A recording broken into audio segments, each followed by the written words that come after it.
Wait, no matter who you are, fighting, arguing, never fun. Yeah, definitely not on the top of my list. And whether you're fighting with a friend, a neighbor, a coworker, the consequences of conflict can actually linger long after the moment passes. Yeah, that's so true. And listen, it could happen for any number of reasons, right? It could be a lack of sleep. Maybe you haven't had coffee yet. It could be a lack of respect. It could be a spicy social media post that just gets you going. Or that. Or maybe you're just avoiding conflict altogether. Listen, fighting can occur for a number of reasons. That's why today we're talking conflict. Let's get to it.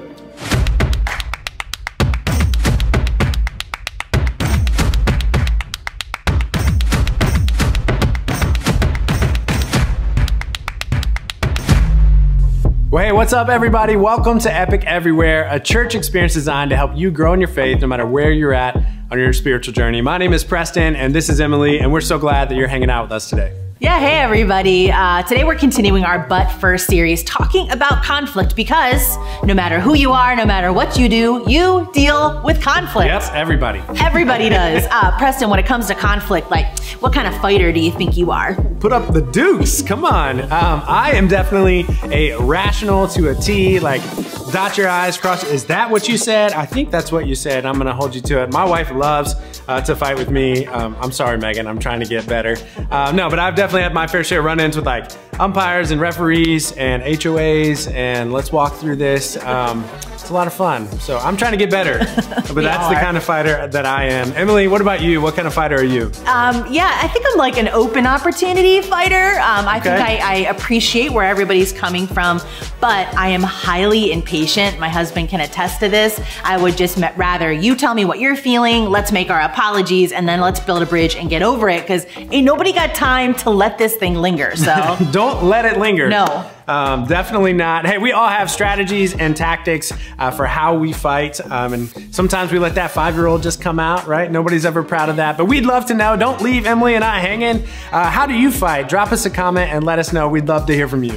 Yeah, and we've always wanted to be that church where we can talk about real life things like conflict, where you can learn how to be a better brother, sister, spouse, friend, coworker. And so that's our hope today, that this experience really does encourage you and it makes a difference in your life. Yeah, so true and so practical, and what we hope for you. In fact, here's a conflict that we experience each and every week. We film Epic Everywhere, and we never know who's on the other side unless they do one thing, and that's to text in. So we're gonna do that right now. Yeah, each and every week that you're hanging out with us, whether it's online right now like you are for Epic Everywhere, or you're hanging out with us in person for Epic Live, we want you to take time to text in. Let us know that you're hanging out with us. All you have to do is just text the word "here" to 215-999-8575. Yeah, and when you text in, if you've been here before, we'll text you back with a link that literally connects you to all things Epic. So you can click that link, you can let us know how we can be praying for you, something we would love to do. You can also find information about our groups, how to join a team, lots of different things there right at your fingertips.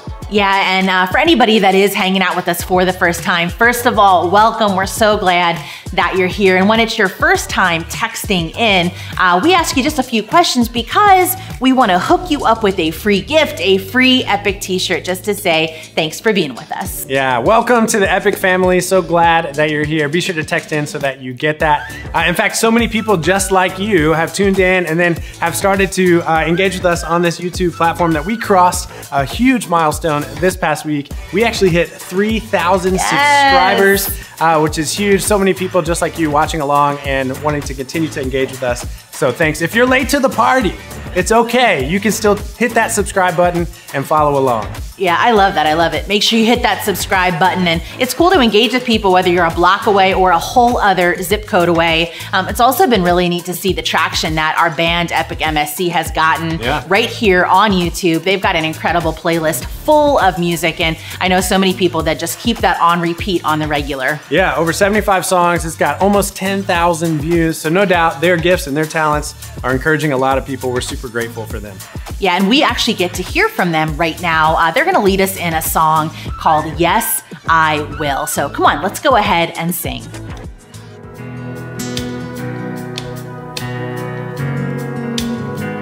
I count on one thing, the same God that never fails will not fail me now.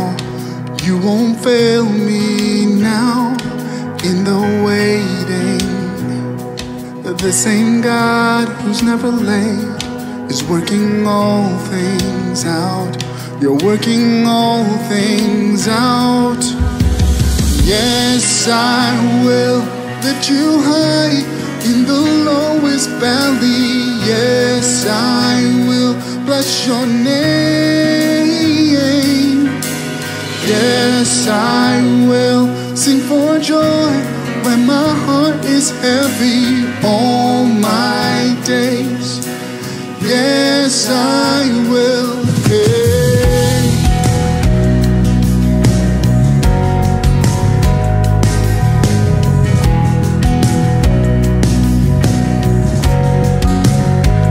I count on one thing.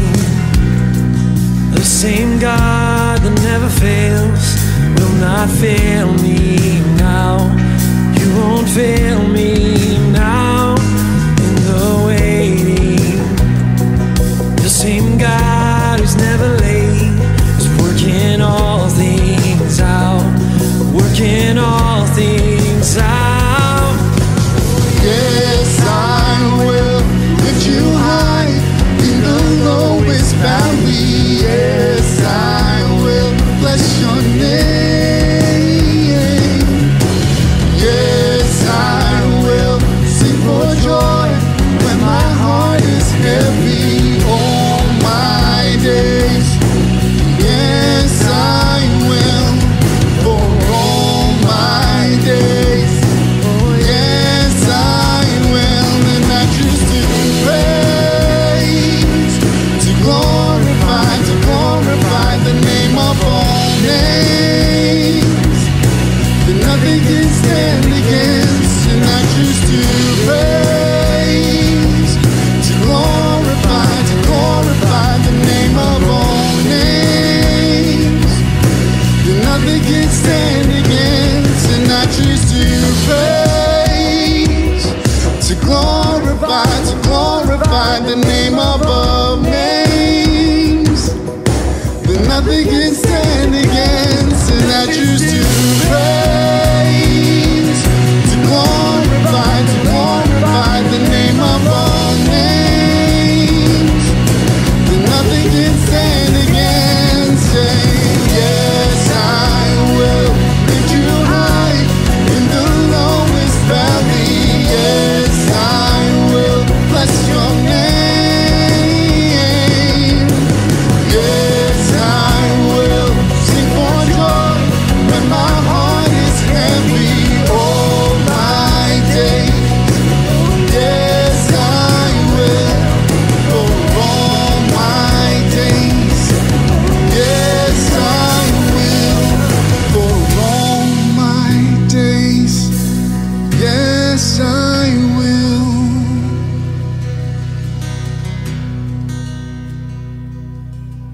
There's really something special that God does in us when we say our yes before we know what the outcome is, before we know where God's taking us, that we say, you know what, I am all in God and I'm believing that your best is in store. Yeah, one opportunity we all have to say yes is by joining a team and helping us rebuild those teams for our return to weekly in-person services on April the 3rd. Now, if that's news to you, go back and you can hear Pastor Kent share all about it. But we're gonna be doing a couple things to prepare for that return. We're gonna be combining a couple of our locations. Center City and Northern Liberties are gonna be combined, and they're gonna be led by Pastor Will. We're gonna have Roxborough and Parkside combined, led by Pastor Jake. I'm going to shift up to our King of Prussia location. Justin will shift to help support us centrally in all that we do.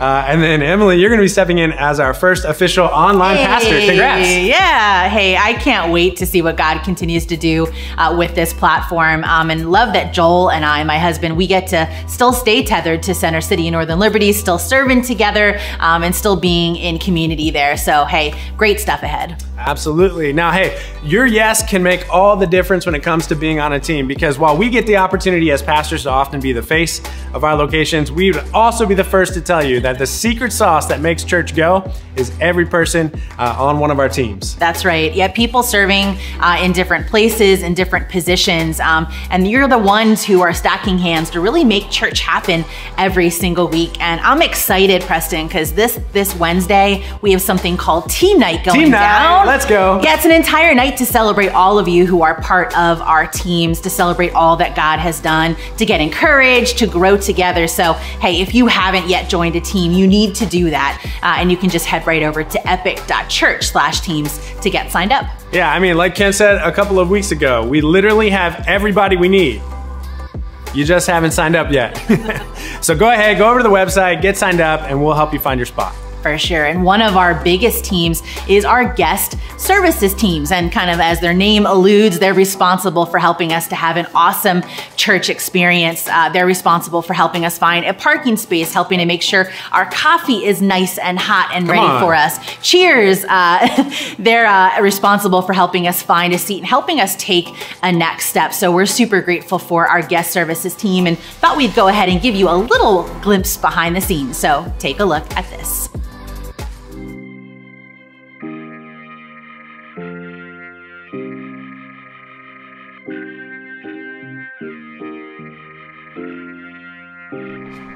Welcome. Hi, I'm Tracy and I serve at Epic on a hospitality team. Welcome to Epic Church. We're so excited to have you today. Come on, check out some coffee. It's going to be a good time. Stick around.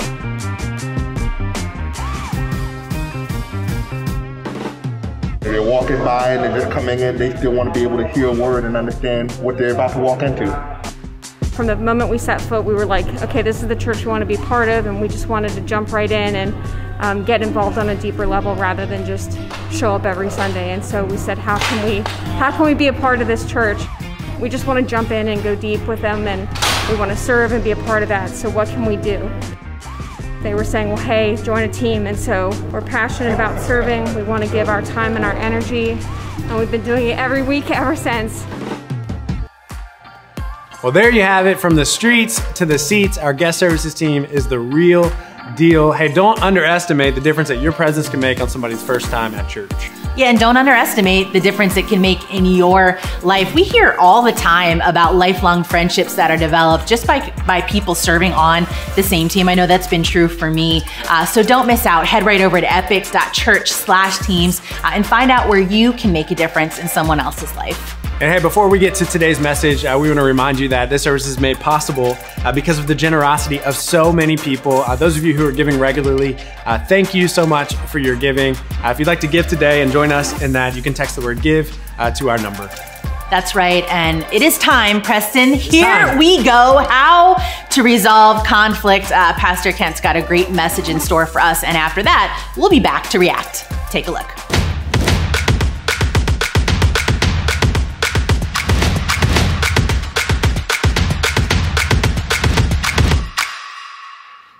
Hey everybody, my name is Kent. I'm lead pastor here at Epic, and I'm so glad you're doing church with us today. We're actually in the middle of a series called But First, and we're talking about some things to get in place first in 2022 that we think will pave the way for everything else the rest of this year. Now, a big part of that is actually having healthy relationships. And we spent the first half of this series talking about our relationship with God. The second part of this series is about our relationships with others. And Paul kind of kicked things off last week by talking about the importance of listening. And what we learned was this: whenever you're listening well, you're loving well.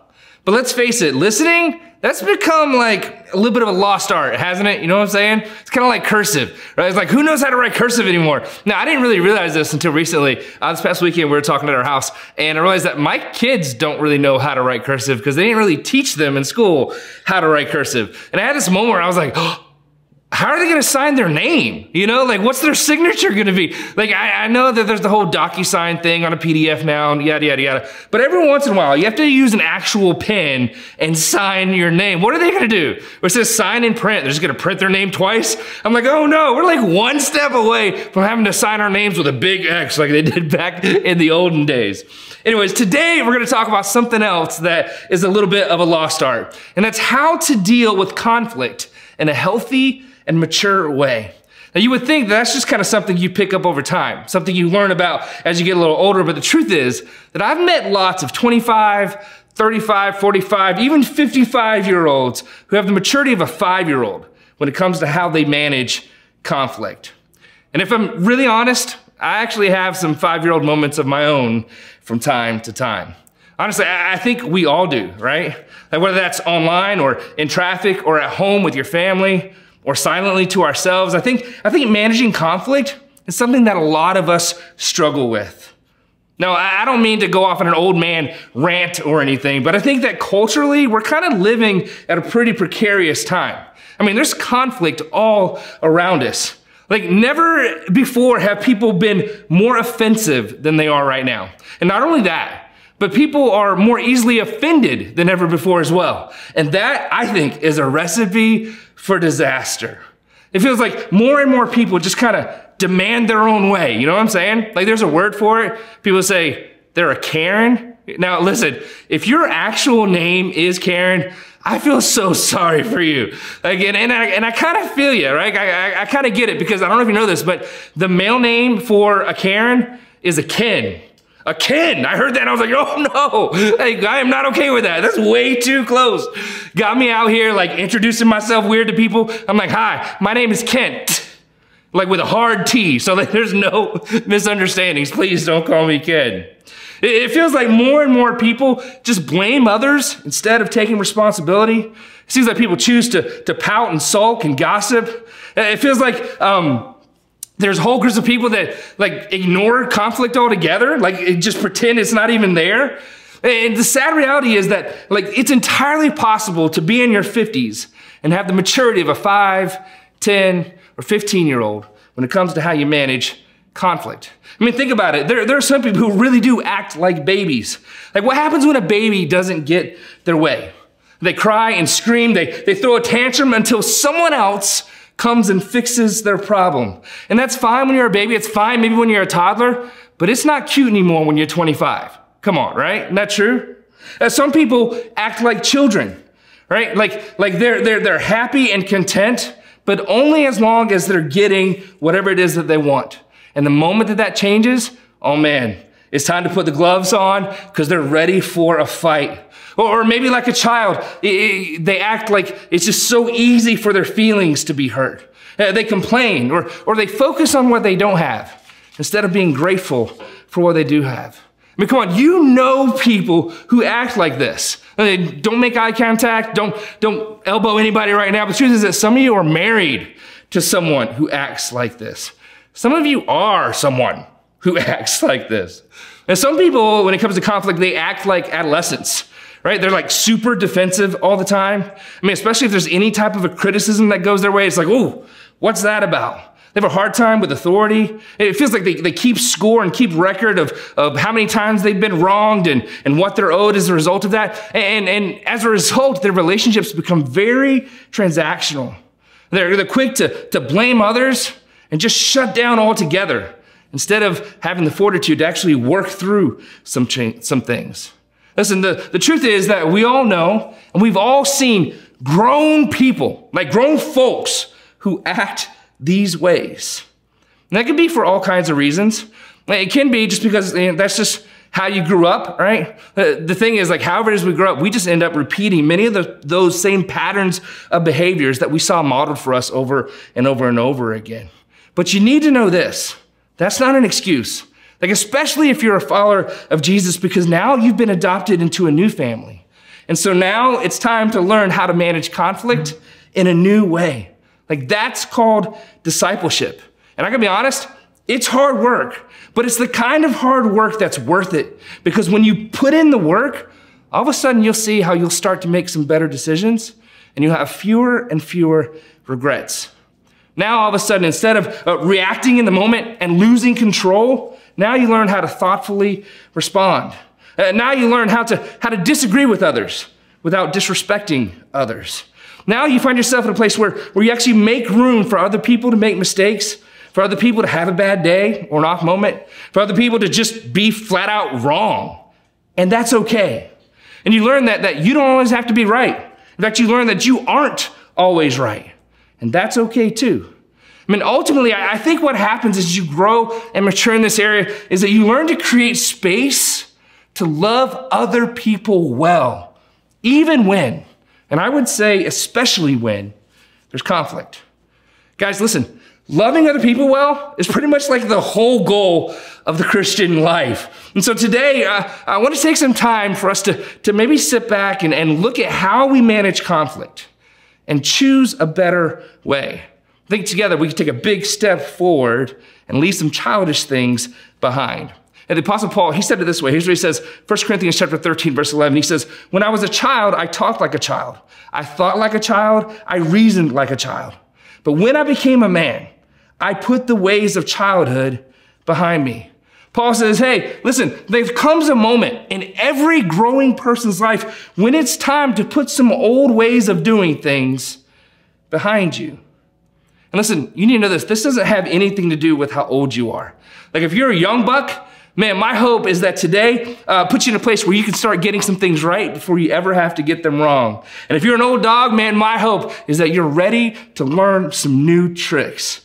Now, before we talk about how to resolve conflict, I want to take a moment and be clear about how not to. Listen, conflict can't be resolved by just pretending that there's peace.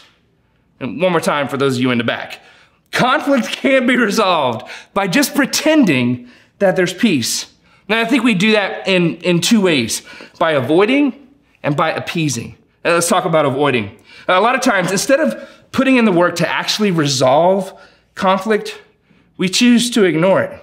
We adopt this like don't make waves kind of mentality. And we spend our lives as a result of that, tiptoeing around these landmines and all these relationships that we have. Don't want to get anybody mad or hacked off or anything like that. Listen, sometimes you have to care enough to confront. Like sometimes you have to care enough about the other person. You have to care enough about the relationship to be willing to walk into some confrontation. Because honestly, that can be a healthy thing. Sometimes the most spiritual thing you can do is open up the cage and let the gorilla out. And as uncomfortable as that can be, the truth is that often the fastest way to the other side of that problem is to take it head on and go straight through it. Listen, you'll never experience peace by pretending that there's nothing wrong. So do yourself a favor and stop avoiding what really just needs to be addressed. So one of the ways we pretend that there's peace is by avoiding conflict. Another way we pretend that there's peace is by appeasing. And this is the person who pursues peace by giving in all the time. You know what I'm saying? And this can be seen as like some form of diplomacy, but what you need to know is that you're not being a diplomat, you're being a doormat. And there's a difference. Listen, allowing someone to walk all over you and take advantage of you over and over and over again, that isn't being loving. You think that you're helping, but you're actually hurting because it creates a codependency where this dysfunctional relationship can thrive. So don't do that. So avoiding doesn't lead to peace. Appeasing doesn't lead to peace. But here's what does. 5 steps to resolving conflict. Now, this isn't a comprehensive list by any stretch, but it's a really good start. And the bottom line is this. Here's what I hope you take away, is that you have to be intentional. You have to do some things if you want to experience real peace in your life. You can't just hope that conflict will go away, that you can close your eyes at night and then in the morning it'll just be gone when you open your eyes. No, it's still gonna be there, waiting for you. You ever heard the phrase, time heals all wounds? Like, isn't that a great Bible verse? No, it's not a Bible verse. In fact, I don't even think it's true. I mean, think about it. Time heals all wounds. Does it? Like, does it really? Like, I don't know about you, but I know some people who've been wounded a long time. Listen, whenever you're wounded, there's some things that you need to do in order to care for the wound. Like, you can't just sit back and wait and see what happens. Well, first of all, you have to clean the wound. Why? So it doesn't get infected and kill you, because that's what infection does.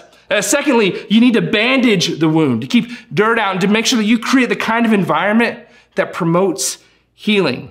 And then after you've done all that, that's when you give it time to heal. See, listen, my hope is that you'll see this list of 5 things as some things that you need to do in order to create the kind of environment that will promote some healing in your life. So, step number 1, make the first move. Look at what Jesus says in Matthew chapter 5, starting verse 23. He says, therefore, if you're offering your gift at the altar and there remember that someone has something against you, leave your gift there in front of the altar. First go and be reconciled to them, then come and offer your gift. He says, listen, if you show up at church and things aren't right between you and someone else, go fix it and then come back here. What we see here is that there's a connection between our vertical relationship with God and our horizontal relationships with other people. Like God actually cares about our horizontal relationships with other people. And it's like he says, hey, if you think you can come here and if things aren't good with you and somebody else, that you're gonna be fine with me, things are gonna be fine with me and you, then you're sadly mistaken. Because I care about your relationships with other people. And at first, I didn't really understand this until I became a dad. And then all of a sudden it became crystal clear. Because get this, as a dad, the fastest way to get on my bad side is to mistreat one of my kids. You know what I'm saying? Like that's a bad day for you. I'm coming for you if you mistreat one of my kids, right? Listen, what makes us think that God, our Heavenly Father, would be any different? Well, as a parent, like there's nothing better than whenever all of my kids are getting along. And there's nothing more frustrating than whenever my kids aren't playing nice with each other. Listen, this is important to God. It's important that we're at peace with each other. And the other thing we see here is the priority. He says, hey, it would be better for you to go and work this thing out with them than for you to just stay here and worship me. He's like, hey, like, go fix that, then come back here whenever you're done. It's that important. Like, you go make the first move. Listen, mature people don't make excuses. Mature people don't delay. Mature people don't procrastinate. No, they make the first move by saying what needs to be said, by doing what needs to be done. Now, some of you have had conflict with someone for weeks now, months now, maybe even years. And truth is, like, you don't even talk to them anymore. Listen, don't do that. That's that old childish way of doing things. You're better than that. No, make the decision that you're gonna be the one to make the first move, regardless of whose fault it is.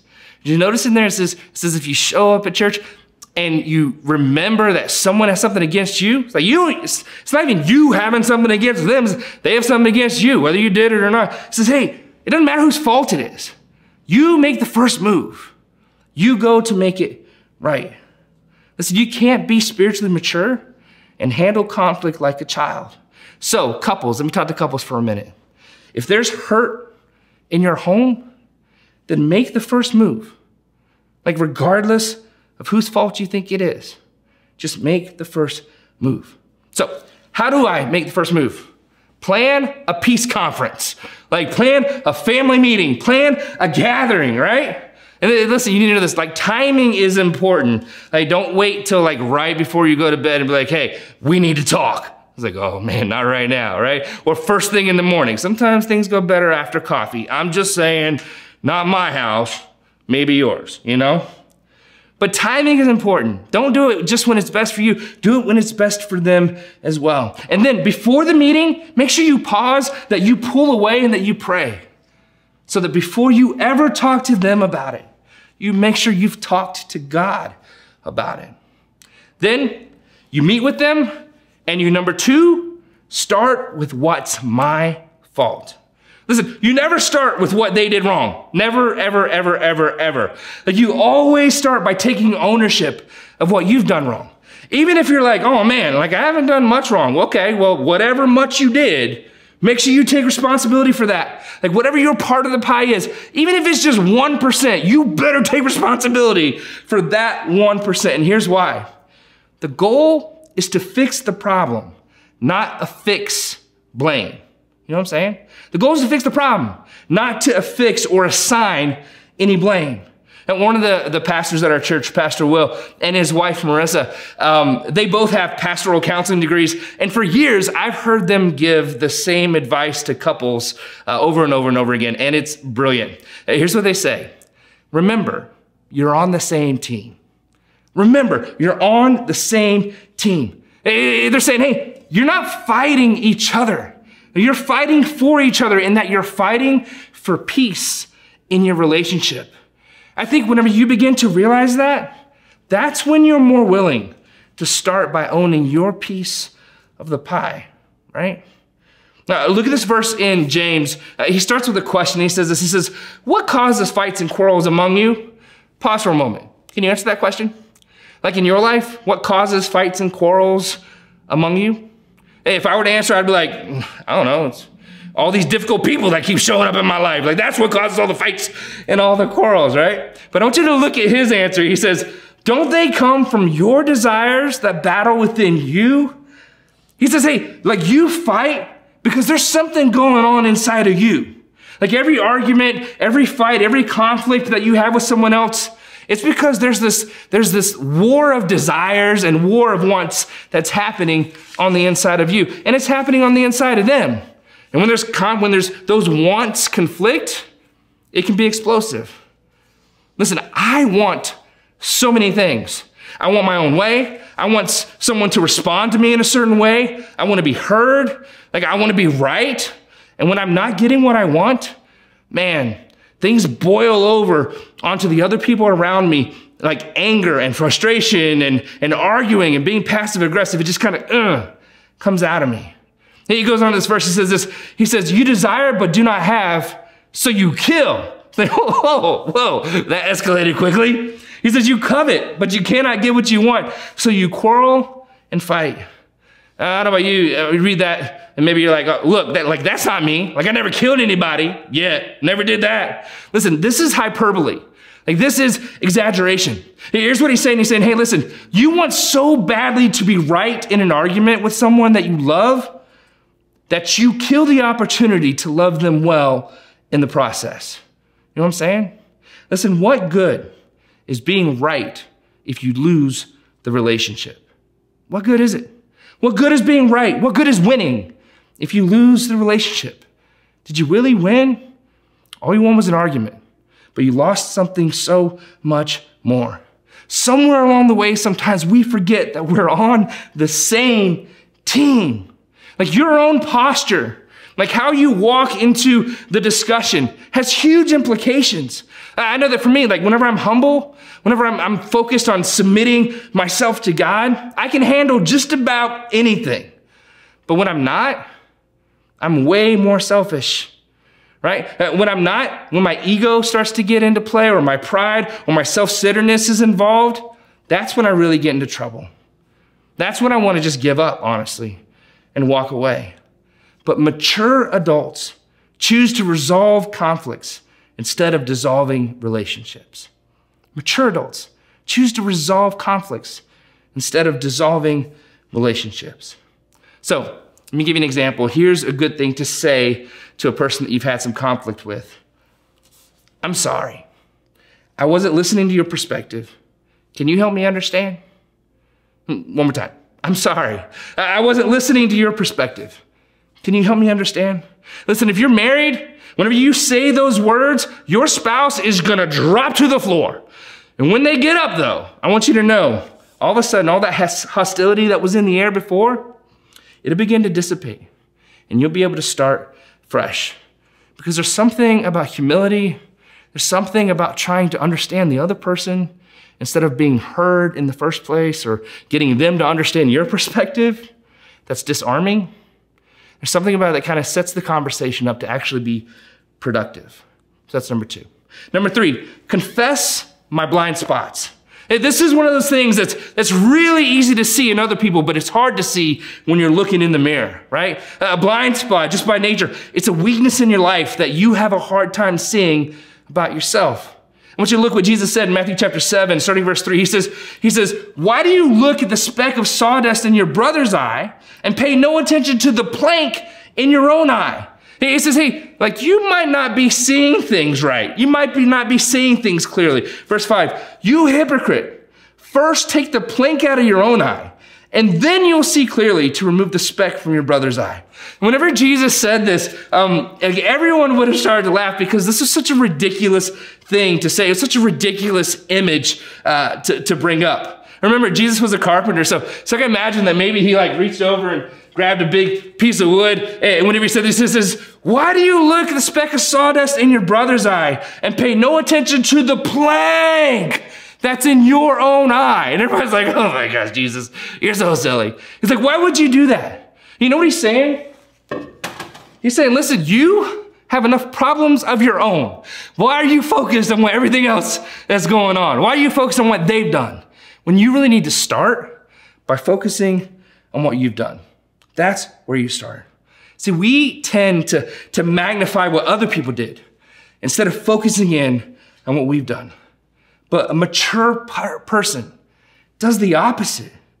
We learn to see where we were wrong. And there's something about seeing where we've been wrong that right sizes how someone else has been wrong. Because we realize we're all in the same boat. We all have blind spots. And for example, for some of us, our blind spot might be like instead of believing the best about people, like whenever there's an expectation that isn't met, instead of believing the best that maybe something happened or whatever, a lot of times we assume the worst. And I'm telling you, there is nothing that will wreck a relationship quicker. Like, there is nothing that destroys trust quicker than assuming the worst about someone instead of believing the best about someone. It's a blind spot. Here's another one. Lots of times, most conflict, I think, is a result of unmet expectations. And oftentimes those expectations were never verbalized. Like they were never agreed upon. They were never really understood. And we walk around with all these unspoken expectations that we project onto other people. And then when they don't meet those marks, we're like, what's the deal? And they're like, I don't know what's the deal. I didn't know that was the thing that we were going for.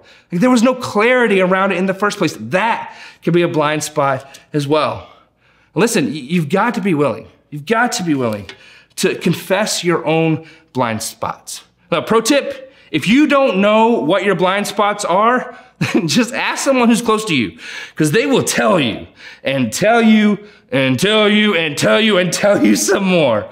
But listen, you gotta be brave enough to just ask the question, hey, listen, honestly, what are my blind spots? And here's another way to say it. What's it like to be on the other side of me? Like, what's it like to be on the other side of me? Man, a few honest conversations around that question will go a long way toward helping you become more and more aware of where you might have some shortcomings. Number 4, wrap the truth in love. Listen, you've got to learn to say hard things with kindness.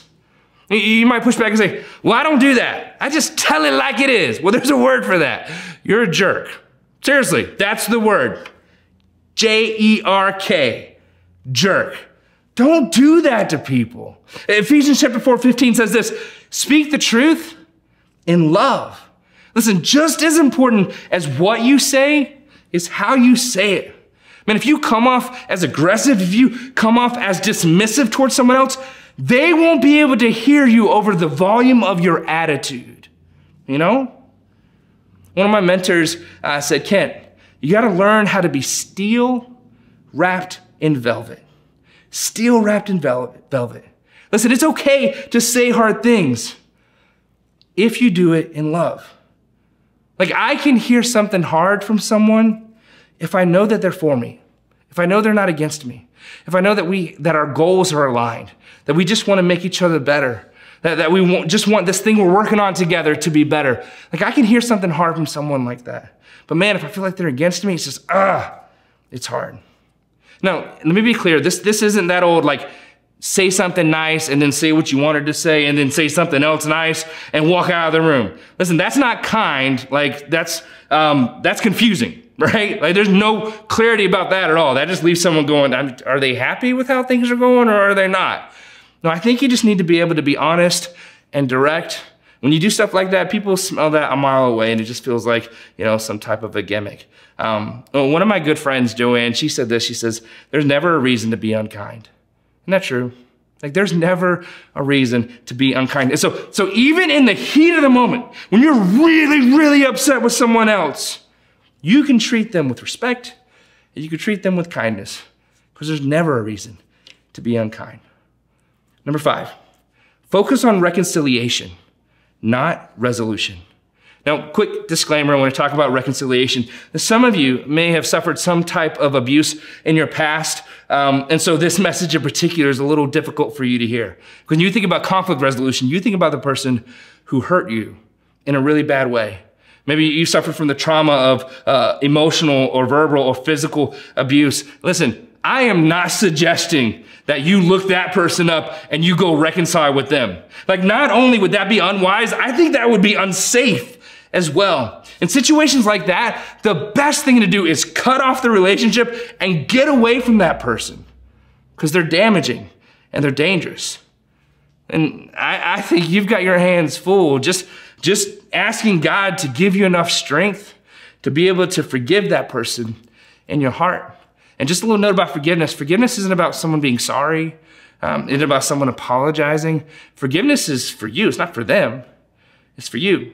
It's about giving your heart freedom from bitterness that can be a cancer and just drive you crazy. And so hear me when I say that. But I am saying it's important that we look to reconcile with people who aren't predators, with people who aren't dangerous, that we look to rebuild relationships that have been breached or broken in the past. Listen, reconciliation means to reestablish the relationship. It doesn't mean that you go get back together with your ex or that you get remarried. It means that as far as it concerns you, you're gonna do all that you can to walk in peace with that other person. It means you're not at war with that person anymore. It means that you aren't holding on to any hurt from the past, but you're trying to move forward. That's what reconciliation means. Resolution means that you resolved every disagreement. Like, not only is that like not the goal, but that's not even realistic. Like, there are some things that we're just never, ever, ever gonna agree on. But that's okay, because we're all different people. We can learn to disagree without being disagreeable. Why is that? Because you're a mature follower of Jesus. Maturing adults, they know how to walk hand in hand without necessarily seeing eye to eye, you know? Last verse, Romans chapter 12, starting verse 17 says this: do not repay anyone evil for evil. Like, if someone does you wrong, like, don't retaliate. Why? Because that's childish. That's what toddlers do. And he goes like, says, if it is possible, and I love that it says if it's possible because it isn't always possible. Sometimes that person's dead. Sometimes that person is just impossible to have a conversation with. Sometimes that person is too damaging. It says, if it's possible, as far as it depends on you, not them, you, live at peace with everyone. Listen, we're all gonna have conflict, but part of being mature is doing your part to live at peace, and then you leave the rest to God. So, 5 steps to resolving conflict. Number 1, make the first move. Don't avoid it. Like, lean in, make the phone call, set up the meeting, send the email, send the text, break the ice, do whatever you gotta do to make the first move, even if it's not your fault. Number 2, start with what's my fault, even if it's just a small piece that you can own. Confess my blind spots. Number 4, wrap the truth in love. And number 5, focus on reconciliation, not resolution. Why? Because there's something so much more important at stake than just being right. A relationship is at stake, and the opportunity to love each other well is at stake. That's what God wants for us. So here's my challenge to you. When it comes to conflict, would you be willing to put some childish ways behind you and allow God to teach you a new way of handling that? Listen, our world is full of conflict. Like, everywhere you look, and almost no one walks into the conversation with humility.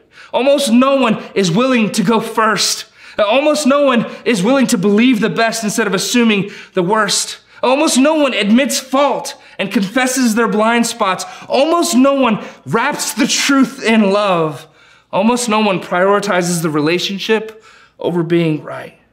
But you, follower of Jesus, you're different.